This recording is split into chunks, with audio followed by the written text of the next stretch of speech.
សួស្តីបងប្អូនអ្នកស្ដាប់ទាំងអស់គ្នា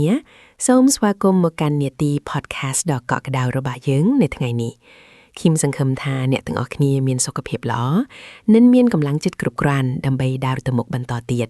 ទោះបីជាពិភពលោកខាងក្រៅហាក់ដូចជាមានភាពស្មុគស្មាញយ៉ាងណាក៏ដោយថ្ងៃនេះគឹមចង់លើកយកប្រធានបទមួយដែលវាហាក់ដូចជាស្ងប់ស្ងាត់ប៉ុន្តែវាមានទម្ងន់ធ្ងន់ណាស់សម្រាប់បេះដូងមនុស្សម្នាក់ៗនោះគឺការរស់នៅដែលមិនមានគេយល់ចិត្តតើអ្នកធ្លាប់មានអារម្មណ៍ទេនៅពេលដែលអ្នកព្យាយាមពន្យល់ពីអ្វីដែលអ្នកមានអារម្មណ៍ទៅកាន់អ្នកដទៃប៉ុន្តែចុងក្រោយអ្នកទទួលបានត្រឹមតែពាក្យថាកុំគិតច្រើនឬក៏ឯងគ្រាន់តែត្រូវការសម្រាកទេដឹងវាពិតជាឈឺចាប់ណាស់មែនទេនៅពេលដែលពាក្យសម្ដីដែលចេញពីបេះដូងរបស់យើងបើជាត្រូវបានគេមើលរំលងឬចាត់ទុកថាជារឿងធម្មតាទៅវិញអារម្មណ៍ដែលត្រូវបានគេបដិសេធដោយមិនដឹងខ្លួនបែបនេះវាធ្វើឲ្យយើងកាន់តែចង់នៅម្នាក់ឯងខ្ញុំយល់ពីអារម្មណ៍នោះខ្លាំងណាស់អារម្មណ៍ដែលហាក់ដូចជាយើងកំពុងនិយាយភាសាដែលគ្មានអ្នកណាស្គាល់ទោះបីជាយើងកំពុងប្រើភាសាដូចគ្នាក៏ដោយវាដូចជាយើងកំពុងឈរនៅកណ្ដាលហ្វូងមនុស្សដែលអ៊ូអរប៉ុន្តែបេះដូងរបស់យើងនៅតែមានអារម្មណ៍ថាឯកោខ្លាំងបំផុតពេលខ្លះយើងជ្រើសរើសការនៅស្ងៀមព្រោះយើងគិតថាបើនិយាយទៅក៏គ្មានអ្នកយល់ដែរការនៅស្ងៀមនោះមិនមែនមានន័យថាយើងមិនមានអ្វីចង់និយាយនោះទេប៉ុន្តែគឺមកពីយើងអស់កម្លាំងនឹងការពន្យល់អស់កម្លាំងនឹងការសុំឲ្យគេមកយល់ចិត្តយើងប៉ុន្តែចូលចាំថាវាមិនមែនជាកំហុសរបស់អ្នកទេដែលពិភពលោកជំវិញខ្លួនអ្នកមិនទាន់អាចមើលឃើញជម្រៅនៃបេះដូងរបស់អ្នកភាពពិសេសរបស់អ្នកជម្រៅនៃគំនិតរបស់អ្នកពេលខ្លះវាធំធេងពេកសម្រាប់មនុស្សសាមញ្ញទូទៅនឹងយល់បានមនុស្សម្នាក់ៗមានកញ្ចក់មើលពិភពលោកខុសៗគ្នាពេលខ្លះគេមិនយល់ពីយើងមិនមែនព្រោះតែគេមិនស្រឡាញ់យើងទេ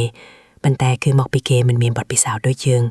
ឬមិនទាន់មានភាពចាស់ទុំខាងអារម្មណ៍គ្រប់គ្រាន់ដើម្បីទទួលយកអ្វីដែលយើងកំពុងជួបប្រទះនៅក្នុងរាត្រីដ៏ស្ងប់ស្ងាត់ពេលដែលអ្នកមានអារម្មណ៍ថាឯកោបំផុតសូមសាកល្បងបែរមកមើលបេះដូងខ្លួនឯងវិញតើមាននរណាម្នាក់ដែលយល់ពីអ្នកច្បាស់ជាងខ្លួនអ្នកដែរឬទេសាកល្បងស្ដាប់សំឡេងបេះដូងខ្លួនឯងដោយគ្មានការវិនិច្ឆ័យអ្នកគឺជាមនុស្សម្នាក់គត់ដែលនៅជាមួយខ្លួនឯងតាំងពីដង្ហើមដំបូងរហូតមកដល់ពេលនេះអ្នកដឹងពីការឈឺចាប់ដែលអ្នកបានឆ្លងកាត់អ្នកដឹងពីកម្លាំងដែលអ្នកបានប្រើដើម្បីក្រោកឈរឡើងវិញភាពយល់ចិត្តដែលសំខាន់បំផុតមិនមែនបានមកពីអ្នកដទៃទេគឺបានមកពីខ្លួនអ្នកផ្ទាល់ដូច្នេះបើគ្មានអ្នកណាយល់ចិត្តក៏មិនអីដែរសំខាន់បំផុតគឺអ្នកត្រូវតែយល់ចិត្តខ្លួនឯងនិងឲ្យតម្លៃលើអារម្មណ៍ផ្ទាល់ខ្លួនរបស់អ្នកកុំឲ្យការមិនយល់របស់គេមកធ្វើឲ្យអ្នកបាត់បង់តម្លៃក្នុងខ្លួនឯងឲ្យសោះសាកល្បងផ្ដល់ក្តីស្រឡាញ់ឲ្យខ្លួនឯងបន្តិចទៅដើរលេងម្នាក់ឯងញ៉ាំអាហារដែលចូលចិត្តឬគ្រាន់តែអង្គុយមើលថ្ងៃលិចដោយស្ងប់ស្ងាត់ធ្វើជាមិត្តដ៏ល្អបំផុតសម្រាប់ខ្លួនឯង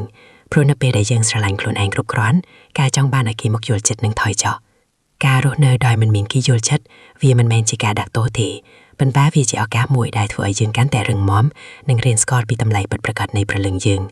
វាជាការធ្វើដំណើរដ៏អស្ចារ្យមួយដើម្បីស្វែងរកសន្តិភាពខាងក្នុងនៅពេលដែលយើងឈប់រំពឹងឲ្យអ្នកដទៃមកយល់ពីយើងនឹងមានអារម្មណ៍ថាមានសេរីភាពខ្លាំងណាស់សេរីភាពក្នុងការធ្វើជាខ្លួនឯងសេរីភាពក្នុងការយំដោយមិនបាច់មានហេតុផល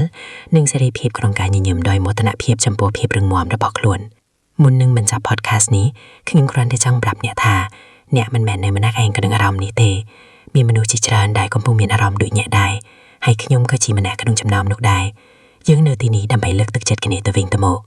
បន្តដើរទៅមុខដោយមោទនភាពចំពោះខ្លួនឯងអ្នកពូកែណាស់ដែលបានឆ្លងកាត់រឿងរ៉ាវទាំងអស់នេះមកដល់បច្ចុប្បន្នមិនចាំបាច់មាននរណាម្នាក់មើលឃើញទេឲ្យតែអ្នកដឹងថាអ្នកអស្ចារ្យប៉ុណ្ណាគេគ្រប់គ្រាន់ហើយសូមអរគុណសម្រាប់ការតាមដានស្ដាប់ podcast របស់យើងជួបគ្នាម្ដងទៀតនៅភាគក្រោយជាមួយនឹងប្រធានបទថ្មីៗទៀតសូមឲ្យថ្ងៃនេះជាថ្ងៃដ៏ល្អនិងពោរពេញដោយក្តីស្រឡាញ់សម្រាប់អ្នករាត្រីសួស្តីនិងជម្រាបលា